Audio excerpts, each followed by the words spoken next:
So a big ass package was just sent to my house. Said there was no way this is for me, it had to be for one of my kids. But no, it was addressed to me, so let's open it up. I'm still in shock. This package is fucking huge. At me, I'm a savage when it comes to opening packages. I don't even know where to begin here.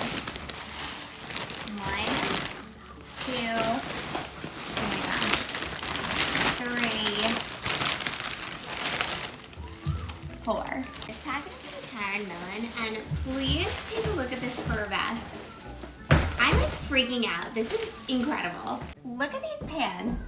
Like, these are like the perfect New Year's pants. Are we kidding with this green ombre dress? And look at the back, ruched. They gave me this stunning drop necklace to accessorize with the